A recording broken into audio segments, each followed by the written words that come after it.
Hello, everybody out there in the Mix community. This is Polly Labar, co-founder and editorial director of the Mix, and I'm delighted to be here with another one of our Maverick Hangouts, this time with Heiko Fischer. I think this is going to be a real treat for all of you. Heiko is the founder and the chief resourceful human of Resourceful Humans, which is both a consulting firm, but also a real movement around a question we're really passionate about here at the Mix, which is, how do you make organizations fundamentally hospitable to humans and the creative work that they do? How do we fundamentally rethink how organizations are managed, structured, and led, and how work is designed and people are rewarded, and all of those things that make up our daily working lives. And Heiko's had a very varied career, one piece of which I hope we'll dig into, which is he basically designed himself and his team out of a job as the HR team at a major video game maker in Europe. And we'll talk a little bit about, abolishing HR and some radical agenda items that I think we share at the Mix. So before I bring Heiko on, just a couple housekeeping things. This is an interactive conversation, so we have some questions teed up. We've got Twitter going, so if you have any questions or comments, just use the hashtag #MixHangout, hashtag #MixHangout. We have folks from the Busting Bureaucracy Hackathon watching, I know. Post your questions there, please. I think you're going to get a lot out of Heiko's story, and I think we'll launch in. Heiko, welcome. Thank you. You're joining us from Berlin. Thank you very much for having me. Great honor. Absolutely. Well, so as I said, we share a real passion with you at the Mix, which is really thinking about how do we make organizations fundamentally fit for human beings and fit for the future. And I think there's a lot of maybe cheap talk around these terms around freedom and even busting bureaucracy, some of the language we use, and engagement. I think these are all ideas for which there are no enemies. No CEO in the world would say we don't want more engagement, or maybe they don't want more freedom. But what are we really talking about here when we talk about this migration to this nirvana, this new way of working and managing and leading? We were just talking about it, and I thought you had a wonderful way of framing it. So help us set up the kind of where we're going question, and then we'll dig down deeper. Well, where we're going is, I think, something which is very timeless, and as we just talked about a little bit before in the run-up to the session, that there was a piece in an article I read lately about Martin Luther King, right, where he was asked about how he came to do this speech, this very iconic speech. I have a dream, when there are 250,000 people literally moving on Washington to say there is something we need to do about the state of this country and the segregation that we have currently. And literally he was saying that it's really important to have something that you strive towards, which is probably impossible to achieve in real life, but you do have something that is out there as an optimum, as an ideal that people can rally around and say, we must always go for that true north, no matter how close we get, but it's the strive that's important in the organization around that. And I think too often we forget how much impact and how much contribution organizations make to our societies, and the well-being of families, employees, people who are impacted by organizations, and we set the bar too low for what organizations can achieve.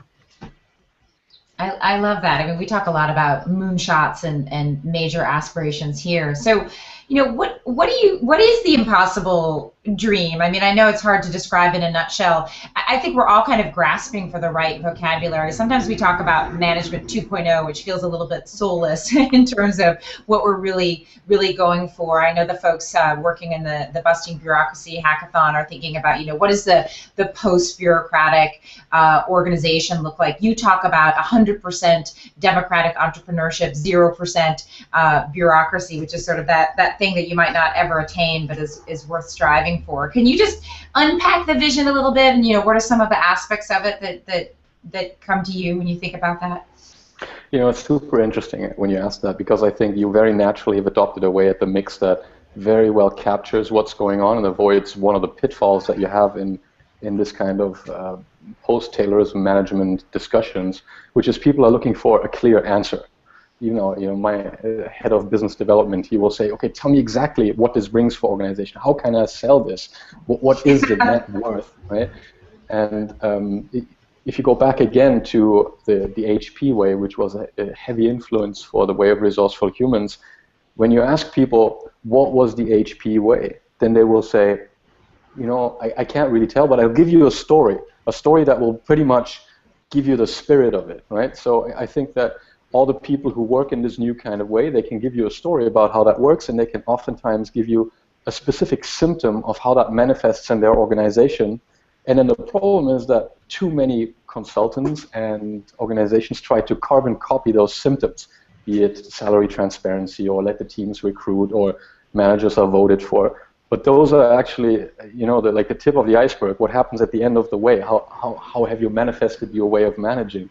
But the way to get there is actually the important bit. So how do you frame an organization so people can fully express themselves and contribute to an enterprise that they feel is theirs, as opposed to I'm just an interchangeable resource in this place? Mm-hmm, mm-hmm. No, I love that. Well, you set yourself up. Let's start with a story, and let's start with your story, because I think it is kind of this how to get there, or addresses that how to get there question. So tell us a little bit about your experience at the video game company, and it was sort of your lab really for experimenting with the resourceful human way, or the way of resourceful humans. I'm sorry, I got that wrong. And this whole notion of kind of designing yourself out of a job, and I think it's sort of thriving now. Can you just set up that story and tell us about that? I always get really upset when HR people tell me, oh, that's a really stupid idea. But when you introduced me and you said you and your team designed yourself out of a job, and I was listening to you, I was like, that sounds pretty nuts, when you hear it like that. But it was literally, if you want the entrepreneurial reality of a small, growing company that had extreme pressure from the market to perform, because in the video games industry, it's literally project to project. If you fail in one project, your organization's pretty much done. So you don't have much of a corporate safety net to say, well, we'll experiment with this, and if this fails, then we'll try something else. Everything you do is spot on, and people were extremely mobile. So if you didn't find what you want in that company, you could find a job within a matter of a week on the other side of the world. That was not an issue, right? So we needed to find something that people really felt that this was a place where they could fully express themselves and develop themselves better than anywhere else. So to that end, I took the entire bottled up frustration that I had from my former corporate experiences, and I said, I'm going to do this all different now that I'm in charge of HR. And of course, I failed miserably at first, because I basically did the same thing, I just colored them differently. So we did performance management, and instead of a 5 scale, we had a 4 scale, so we don't have a middle, but in essence, it was the same thing that we tried to do. And I remember at some point, shortly before my probation ended, I did a tour myself, and I talked to the different managers in the organization and did kind of a check-in with them. And I said, okay, guys, if you had a magic wand, tell me what you want me to do. What is it that HR can really contribute so that you guys feel that this is worth having this department and paying a couple of people for that? And this one manager who really, he was hard-pressed to make the 5 minutes for that meeting anyways, because they were kind of in a very tough development phase of their game. He said, Heiko, honestly, the best thing for me would be if everything worked and you wouldn't even be here. There would be no need for you and your team. This just works, okay? And then, thank you, I need to go. I have to do actual work, right? So, first I went back to my team and I was like, so somebody have a noose, I need a window and a noose. Everything else won't help at this point. But then, we got to think about it, and the team challenged me back. And this is, in the end, you fail or you succeed with a great bunch of people around you. And they said, well, why don't you take what he said and build something out of that? What if we could create a way to make the organization so simple? Think about, the iPod example. What was the game-changing design of the iPod? It's intuitive. My 4-year-old daughter could pick it up at the time when it came out and just use the thing and swipe and navigate. Didn't have to explain it. So what if we had a management system that was so intuitive and so easy to use that there would be no need for traditional management or HR? And that became the beginning of the way. And then in the end, we succeeded with that. And well, at that point, we were so far removed from the rest of the world in terms of reality of management that we went out and said, that must be a great business idea to bring this to other companies. And they were like, okay, what did you guys smoke? You know, so we're a bit far off at this point.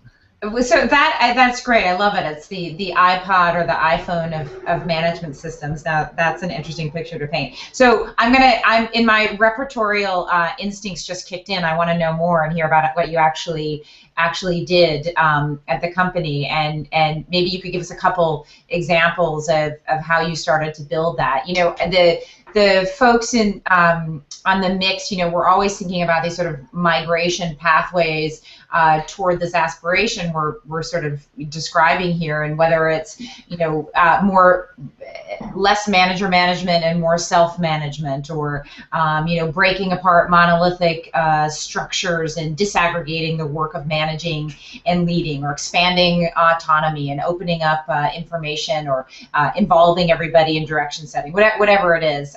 You know, those are sort of a set of migration paths. So what did you do? I mean, I'm assuming you did sort of design a whole new system top down. You know, where did you start? Well, I think the interesting thing is that you know, at the time we didn't have much of a design. You can obviously now go back and say this was all done by design, and we've tried to take the elements that we think are core out of it and build that into our service practice. But at the time it was guessing, a lot of guesswork. So I think the most important thing to start with, or what has to happen top down, is you need to get a total buy-in from your CEO and from the top management.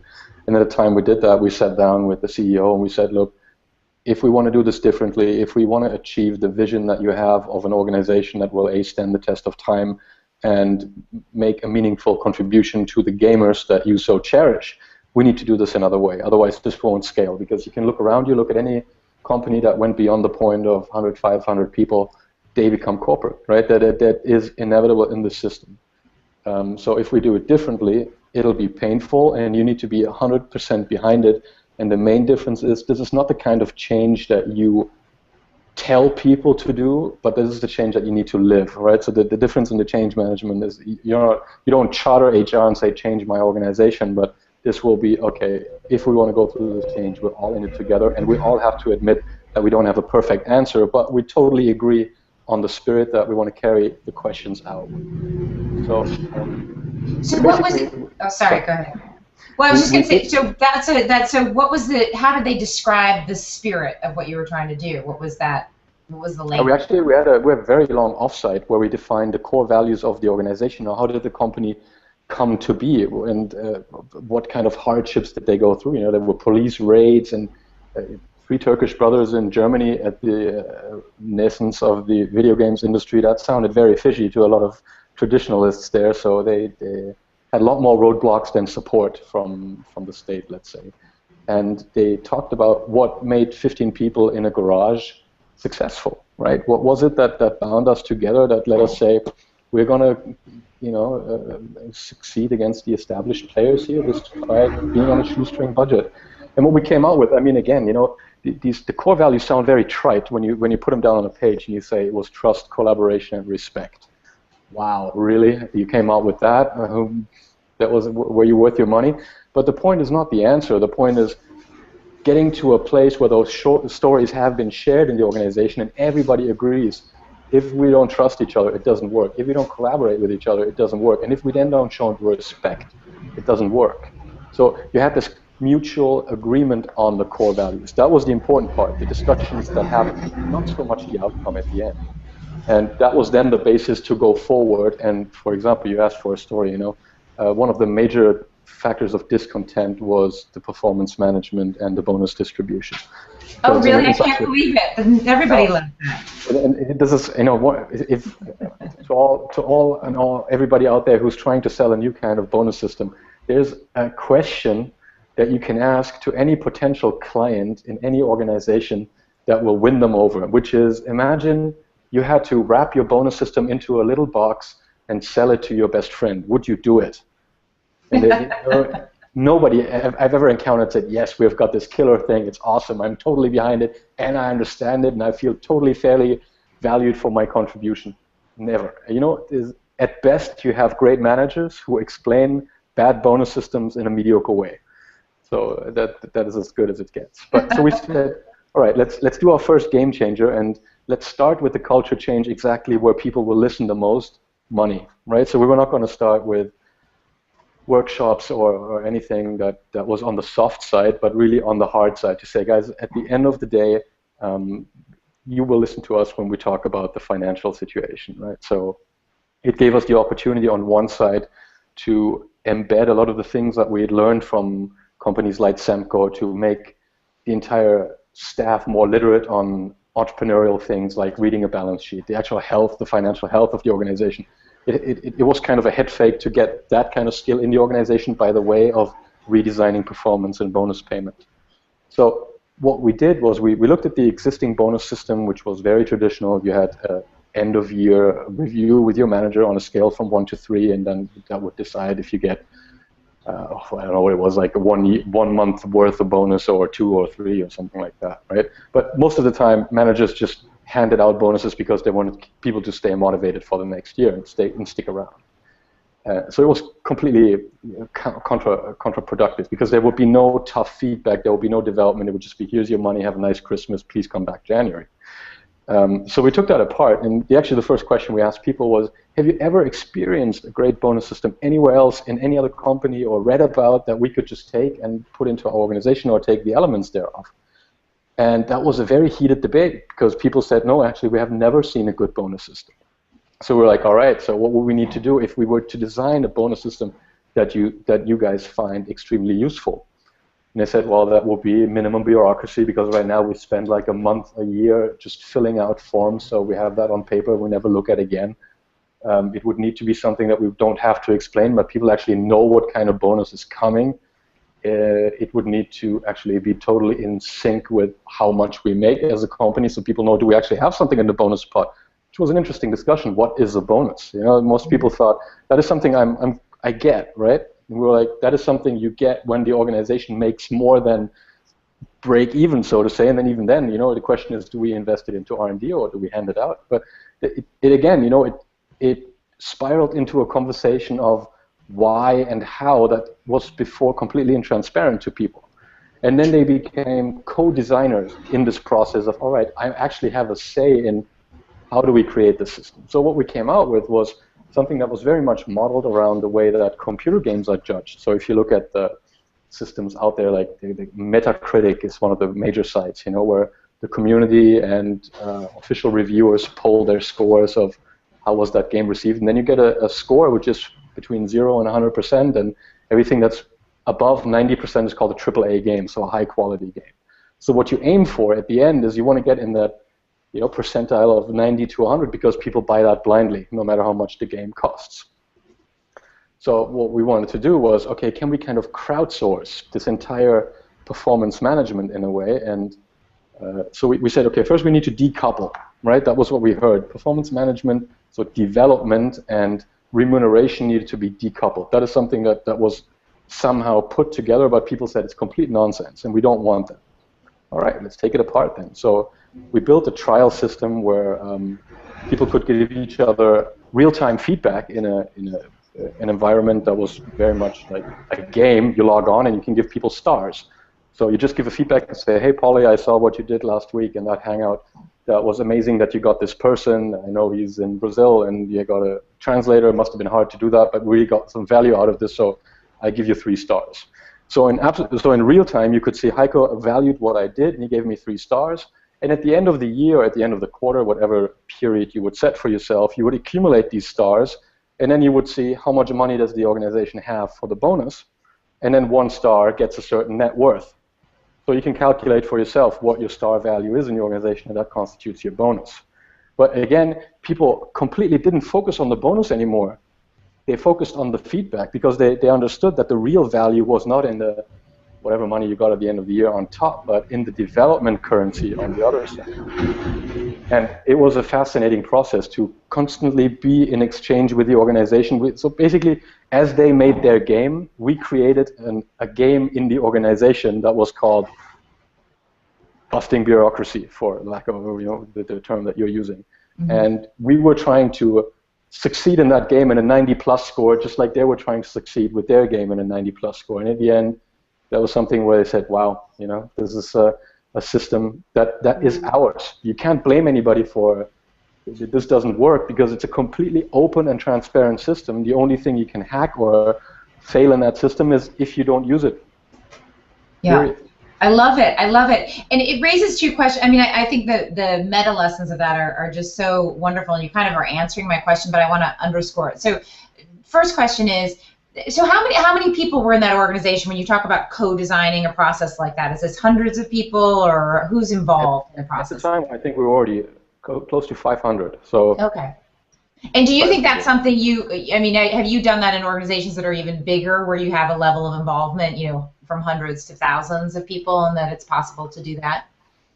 Well, you can do that in organizations up to 10,000. That is not the issue. I mean, the point is you need to first bring it down to a size of people that you can actually have a dialogue with.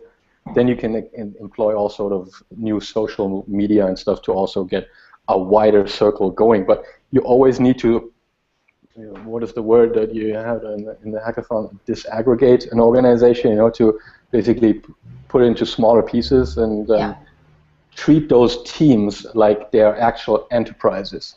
And then you bring it back into a larger circle, but you always start small and work your way back up. Great. And the other question I had was, listening to this, and I think you talked about this before, the notion that, often people just sort of see one practice or one symptom and they say, okay, that's awesome, I'll copy that and that'll change everything in our organization. And what you're talking about is the way performance management was reinvented inside this company was very particular to its idiosyncratic approach to the world, the industry that it was in, the motivation of its folks. So it's not go copy this exact system of performance management. It's the whole process of redesigning it together. That's something that other organizations could learn from. Yeah, and I think that the two things you have there, which you will find in any organization, is you need to have a CEO who believes without knowing, and who's willing to go the extra mile for it, and you will need people who are willing to confront you. They don't need, you don't need cheerleaders. That's the worst you can have. You also don't need aggressors, but you need people who are very constructive in trying to shoot you down. Because the more that happens, the more the design process goes forward. So energy in the organization is important, because energy you can transform into a positive momentum. If you have nothing, if there's just apathy and people are like, we're just me too's in this organization anyways, so we don't need to go through the pain of doing that. So you need a level of ambition on the leadership side and in the staff side, otherwise the whole thing just bogs down. Yeah, that's such a good point. So, I mean, speaking of the leadership and the CEO, I mean, I think this way of managing and leading, I mean, we're talking about the fact that you basically kicked yourself out the door. You were useless, after a certain amount of this.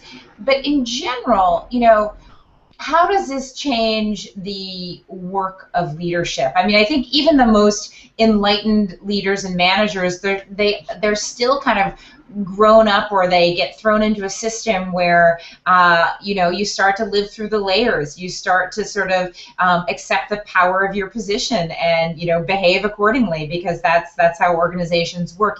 How do we kind of give some regressive therapy to leaders, or think differently about the work of leadership in this context?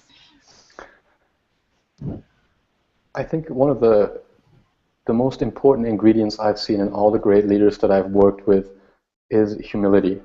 That they have this absolute willingness to surround themselves with smart people who are challenging them and come to an answer that they know they couldn't have come up with themselves.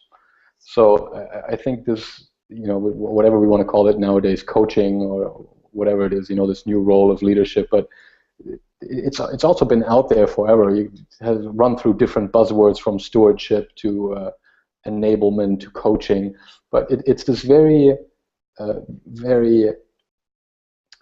tough balance, which, for example, at the video game company, or now with our other client who's in the stages of just designing that new organizational model, Umantis, they are trying to find a model of leadership that works for them, which might be splitting the competencies that you would normally put in a manager or a leader across different teams or different people. So in video games, you have a value creation process that is extremely schizophrenic. So you have the first part, which is heavily creative. So you need to create a game that people want to buy because it has something wildly innovative in there.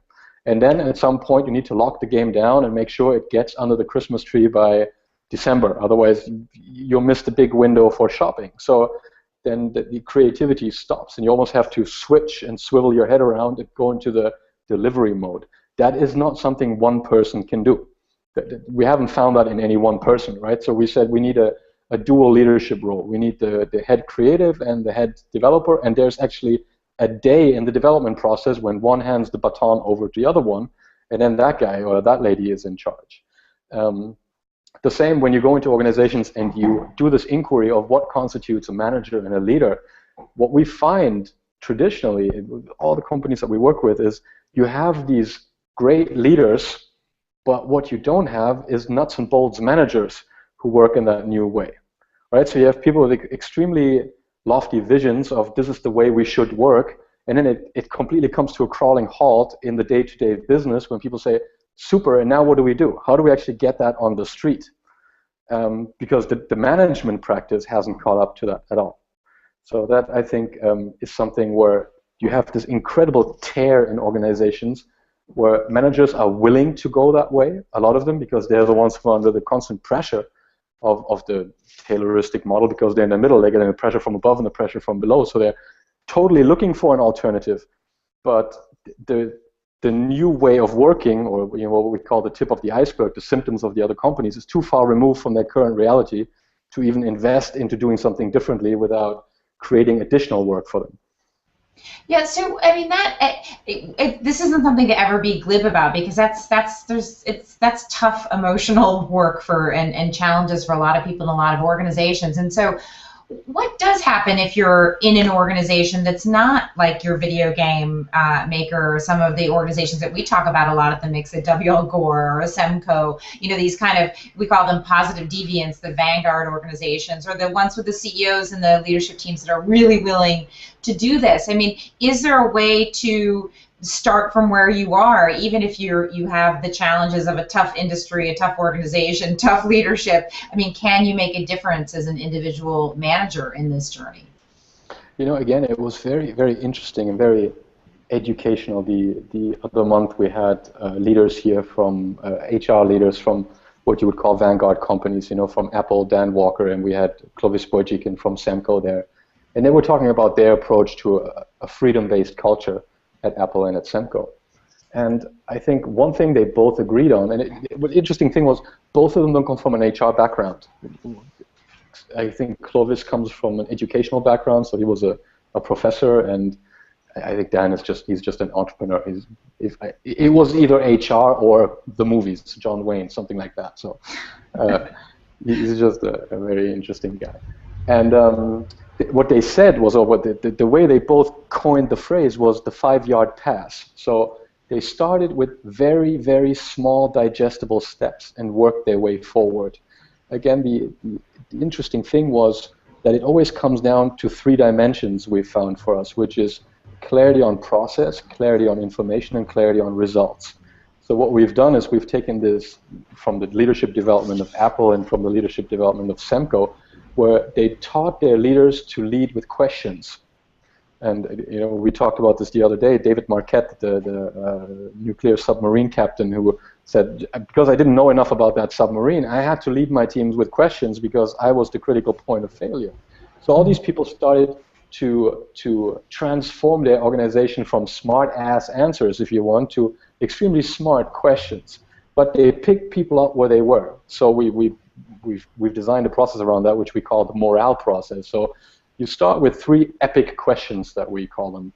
They are, do you love your work as an entrepreneur? Do you have what you need to give your best? And do you feel valued for your contribution? So those are the 3 dimensions of process, information, and recognition or contribution. And then what the teams do out of that, when you give them these 3 questions, what you want is that they just say yes. That is your perfect net promoter score, basically. But what they usually come up with is, depending on their stage of development and frustration, I can't give my best. The air conditioning doesn't work. So you work on the air conditioning. Okay, air conditioning fixed. Now what? We don't have, there's no shuttle bus to work. So in the Maslow pyramid, you're in things that have nothing to do yet with your organization. But if you would approach these people with a revolutionary new bonus and feedback system, they'd give you the bird and say, I don't need that, I need air conditioning, right? Whereas you work your way towards, at the change that people can digest and are willing to invest towards getting to a yes. And that might be, in the case of Semco, 20 years, but then you have a completely functional, transformed organization with people who have designed that process for themselves, led by questions. But to first give managers the ability and the wiggle room to actually invest in the inquisitive process, that is again up to the CEO. I mean, Mark Stoffel from Umantis, you sit down with them, and I remember that, what is the other approach there, that holacracy. They even have a constitution that you need to sign, where you say you need to be able to stop the growth of your company for a while, because while you develop those people, they're mainly focused on themselves. Are you willing to do that as a CEO? Are you willing to invest in your people and take into consideration that this might be a dip in productivity? And that is something that they really need to wrestle with and talk to all their stakeholders about. That's nothing you just do by the way. And you can't, as a responsible supporter from the outside, tell them that they can have both. You can't have the cake and eat it too. You need to make at least a risk and opportunity cost assessment before you do that and say, best case, it comes out with both, but assume the worst, and that is you will have a dip in productivity. Yeah. So just switching gears a little bit on this, because I think that the how-to is, the journey is so critical for especially the folks in our community who are really contemplating that. And there's that bigger journey that you just described, and then there's the kind of once you're in it, we talk about hacking. I think a lot of what you're doing are sort of management hacks. You could describe them that way as well. Experimentations, and just thinking about, imagining alternatives and designing them together, and then continuing to iterate and tweak and think of these things as sort of living systems that evolve as people use them. And we have all the tools to do that now. How do you help people sort of get into that more experimental mindset? I mean, we always talk about why isn't the world of management and organizations, why don't they approach it like scientists do experiments, think of it as a lab. These things, we invented this whole system in the first place. It doesn't mean it's written stone. We can reinvent something that's better. So, but we don't like to experiment in organizations because we don't like to fail. We don't like to mess up and make mistakes. So how do you get people into that mode of experimentation? Well, I think the most important thing is that, or the three critical dimensions that we've identified why people don't do that is, first of all, fear. It's just, as you said, there's leaders feel we are responsible for the financial well-being for a lot of stakeholders for this company, and there is no framework that gives you complete success guarantee, or whoever does that is irresponsible in doing so. So there's the fear of the unknown. You're still a vanguard. You're still a pioneer, and it's still to get the competitive advantage in investing in that now, you will still be, in a way, a little bit of a guinea pig. So there's this fear of the Lewis and Clark syndrome, right? You might lose people along the way. The second one is that we have the wrong mental model. So it's very hard to get into people that, as you said, the entire management education and the experience from the past that you have is built up on a different way. So for me, the problem was the other way around, because I've been so steeped in that HP way that I didn't know the bad way, and I was confronted with a different way. But usually what you experience is people who can't fit it into their frame of reference. So first you have the fear of the unknown, and then you have this, actually this doesn't make sense to me, and then you should ask someone from the outside to help you with that, which has the not invented here syndrome. So basically it says, I'm afraid, which I don't want to tell anybody. I feel stupid because I don't get it, and now I need to tell somebody else to do it for me, which makes me feel weak. So that is the complete epic failure. That's why people usually don't engage in that kind of thing. So to engage in the way of resourceful humans, as we call it, you need to be able to tackle these three dimensions. And what we usually do is we've steered clear from talking about the new way of management, and we've invested in building tools so they can experience it. So we really put them in a workshop scenario and say, we're going to fast forward your organization 15 years into the future, or 5, 10, whatever the size and complexity the industry has, and say, you're going to use our tools. We're just going to give you a quick tutorial, and then you're going to work as if that were real today. And then you come back and you tell us how that feels, what you could do, what you couldn't do, what you found valuable, what you didn't find valuable. But then you talk about actual anchored experiences, and you're talking about improving their lives. You know, you're not that preacher from the outside who comes from the high mountain and says, I've seen the future, and if you pay me enough, I will tell you about it. But look, this is out there. This is a reference framework that works. These are tools that are working. How does that feel for you? Well, how would you need to change them for you to feel that they fit into your reality, or not at all? Or do you just want this to be a process and not a tool? But you give them the actual experience. It tackles the fear because you feel it. You know, you can talk about it and say, okay, as I do this, my fear evaporates because I can disagree with this, or I can agree with this, but it's not unknown to me anymore. As we go through this, you know, and say, use this new performance management tool, the network tool, and turn the logic of performance management around so people have to agree to your objective. You can't pass them down in the waterfall model anymore. How does that feel when you suddenly have to convince your staff, your team, to do what you think you should be ordering them as a manager? How does your team respond? How do you feel as a team that I'm suddenly, what, I have to think, I have to challenge? In the past, I knew I could leave at 5, and so again, you know, you tackle it by putting them in the actual in vivo experience. And by that, you change the mental models. And then what you have to do in the third step is to say, you have to very clearly understand that if this is going to work, the change is you. It's not us. All we can do is give you the framework and facilitate the way, but in the end, this workshop can only, or this process can only be as good as you are. And there's a very simple and great exercise that a manager of mine once did with me at eBay. So at the end of a meeting, she asked into the round, and she said, okay, I would like to know how valuable did you find this meeting on a scale from 1 to 3? And everybody in the usual cynical way, like, 1, you know, 2, it wasn't that well, you know, I could have done all my emails and stuff like that. And she said, okay, thank you for your feedback. Now could we please do another round, and could everybody tell me, on a scale from 1 to 3, what have you contributed to making this an awesome meeting? Oh, touche. Yeah, and then usually when people come out, it's like, well, 1 or 2. I'm like, yeah, how do you expect this to be a 3, an awesome meeting if you contribute a 2 in total?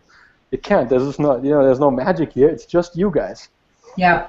That's such an important lesson, because it's not, you know, reform school for managers alone. It's everybody showing up, being accountable, and being part of the team, and that does sort of harken back to the you know, small entrepreneurial team, and you know, where everyone's kind of doing a piece of the job, and you have to communicate and collaborate, and you have to show up, and I think that's a wonderful lesson. So when you talk about changing, I think probably just one thing that I think is important there, and that what you just mentioned and to pick up on, is one thing that we always try to make very clear at the very beginning is that this new way of management is not necessarily nicer or softer, right? So these kind of teams, oftentimes, they challenge each other way harder. They're much harsher with each other. And the level of responsibility on each and every one is by magnitudes higher, you know? It's the easy way is the old way. This way is certainly more rewarding, but it's also more challenging, especially as you're relearning, retooling, and re-educating yourself. But even after, you know, the level in a democracy, you're, as an educated citizen, you need to inform yourself and then bring a vote and stand up for it and have that dialogue. You know, you can't just lean back and say, democracy, bring me prosperity, I'll be waiting in the living room. That's not the way it works, right? Yeah, I mean, that's what's striking when you look at some of the cases that we look at a lot, whether it's a Gore or a Morningstar, the tomato processing company. It's hardcore. I mean, you can't slack off and hide in a corner. I mean, you really, as you say, have to be accountable and be a real citizen of the organization. We're getting a bunch of questions in, so I thought I might turn to them. And one of them, Frank Kalberg is asking about your the first experience where you designed yourself out of a job. Looking back on it, he asked, is there anything that you would have done differently if you look back on it? You know, what did you learn from that experience? Almost everything. No, I mean, looking back now, we got so lucky with so many things that we did. And again, from this point, I have to, again, tell my team that they're just an amazing bunch of people who came up with an amazing bunch of solutions 5 past midnight.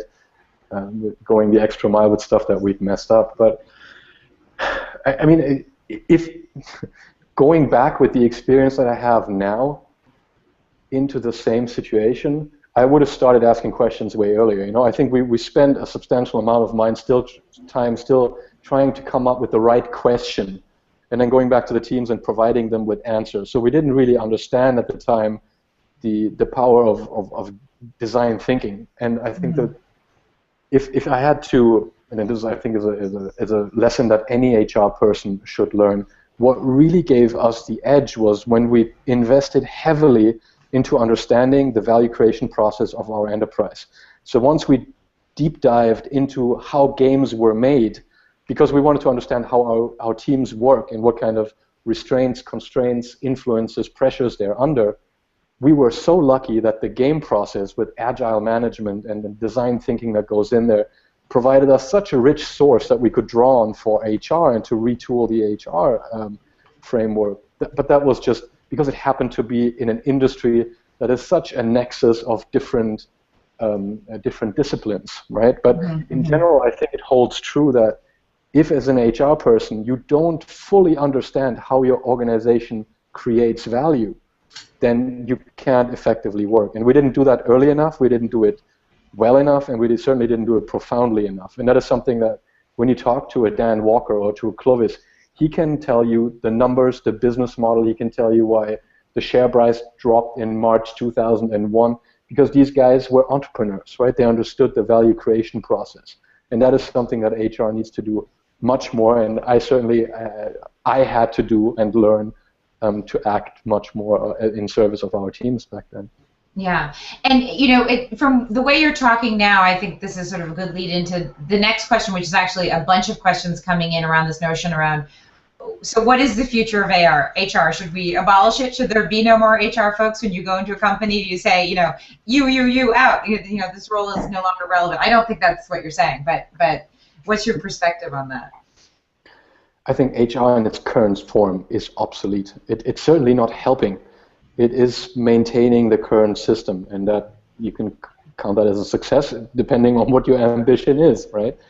But just to frame that, I'm third generation HR. So my grandfather was HR, my father was HR, and I am. And I had tremendous conversations with my dad going from HR to RH because he found that step a bit daring. But he was willing to try and understand it, and he said, prove me wrong. So we had to do that. So it was a little bit of a father-son thing. But I think That's great. The question again, you know, we talked earlier on about the responsibility that organizations have in communities that they operate in. And I think it's the same that I would hold HR to a much higher standard. HR has a responsibilities for the organizations they operate in.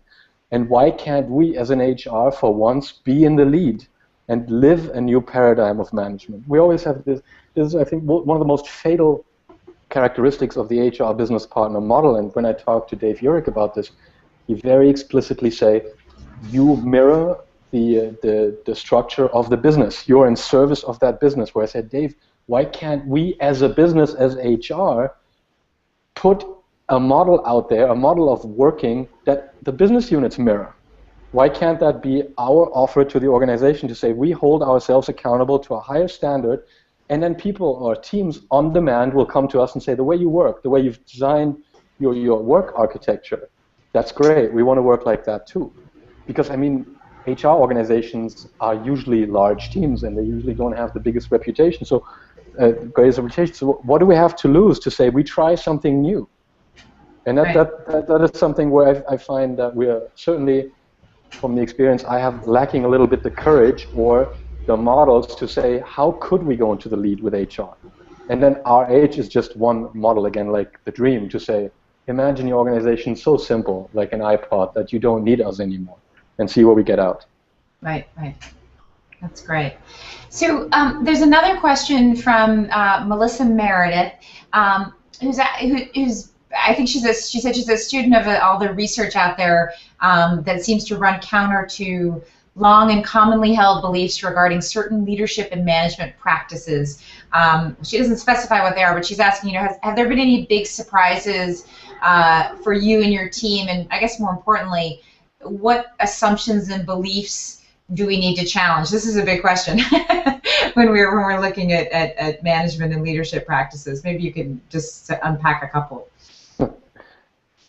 I think speaking from developing our own business, one of the challenges that we had to learn the hard way, or one assumption that we had to challenge the hard way, was some people don't want to be saved, right? So in the beginning, we had this feeling like this sort of God complex of we've seen the future and now we'll bring it to you. And there's just a lot of organizations that are not interested, and I mean organizations in the sense of the leaders are interested, but the majority of the staff are fine the way they are. You know, they don't want this new way of working.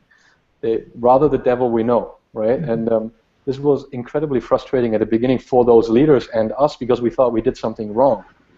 But I think what we learned there was you need to plant certain seeds, you need to work with certain people who are willing, and you need to give that organization time to experience that and let it grow. You can't force this. You know, these sayings like, you know, grass doesn't grow faster because you pull on it, or a pregnancy will last 9 months no matter what you do.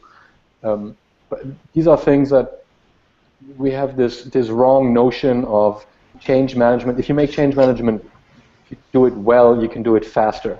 With this new way of working, you change at the speed of people, and that might be different from organization to organization. We can't make any more guarantees in a year's time, in 3 months' time. We can tell you that this is what we're aiming for, and these are reference points that we can point towards, but this might be entirely different. That way, again, you know, we're at the dimension of fear, because you go into the unknown. But I think these change curves are very individual to individual cultures of organizations. So this is one of the main challenges and learning points for new mental models that we came across. I love that. Did that answer the question? Absolutely. I think that's a wonderful way to put it. So I wanted to go back to, we were going to invite a guest, because I think this whole world, as you've been mentioning, it's sort of a big tent. It's you guys are working on this, there are folks all over the world, and we're all trying to kind of create this cohort of folks. And by the way, anyone listening, we're going to have a big meeting, the Mix Mashup in November. We're going to gather as many of these folks, and hopefully Heiko included, to have these conversations together in real time. But can we talk a little bit about Kelly's company? And I'm probably mispronouncing. Is it Hof? Alpha Humantis. Alpha, yeah. Sorry, yes. Just to give another example of how an organization is going about this kind of migration towards democracy and participation and openness. Absolutely, you know, and I think this is usually you get the feedback. Of course, this works. You know, video games company, a crazy bunch of people somewhere at the end of the world. But then you have a very traditional publishing company in Germany, small to medium-sized business, you know, like 3,000 people, and they suddenly say, you know, we're going to embrace democracy, because we find that as the publishing market declines, we need to find a new way forward. And how do we best reinvent our business model? It's if we invest the energy of the entire organization into reinventing ourselves and our business models all the time.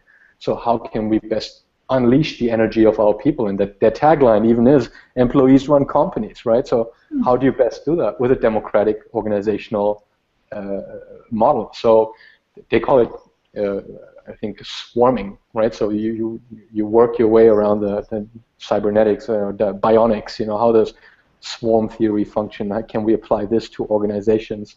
And I think it came again from a dual mindset. So the CEO, Mark Stoffel, who has been elected by his staff, right? So in a process by everybody in the organization, they said, we want him as the future CEO, and they had a choice between a couple of people, and they could have said no, and they will have the choice to re-elect him or not. And he said there's two things. You know, first of all, I'm Swiss, so I believe in the power of participative democracy. This is how I grew up, and I think our country is doing well, so why don't we try to translate that system into an organizational context? And we've always worked very closely with our customers in developing our product, so why can't we do the same thing and apply the same logic in developing our organization with our people? Or how crazy is it to think that you can develop your organizational model against your people, right? So this is how they came to this new model of saying we want to do that. So what does it look like to have a democratic organizational operating system? And they had at this time still all people in one room crowdsource their strategy, right? They do everybody in the offsite, and they talk about what do we want to do for next year, what is our goals are going to be, what kind of level of growth do we want to achieve. And so the entire organization is engaged in the strategy creation process. And now the next question will be, how do we scale that as the organization might double in size from 100 to 200 to getting it to all the 3,000 people. So this is a tremendously exciting process, but again, it starts with a CEO who has a clear vision and a commitment to see it through, and then staff who's willing to invest their energy into following that. I mean, again, going back to the question of the lady from before, have you ever seen that video, the lessons of a dancing guy from Derek Sivers? Oh yes, yes. Yeah, where you first have a lone nut dancing, and then suddenly people go around and first they make fun of him, they dance with him, and suddenly you have a movement and everybody's dancing with him. And I think there's CEOs like that, like Mark, like Chevat, like Ricardo Semler, like Steve Jobs, they had the courage to go out there and dance naked in the rain and not give a damn about anything, and people swarmed around them. So that works, but you need to have that courage first.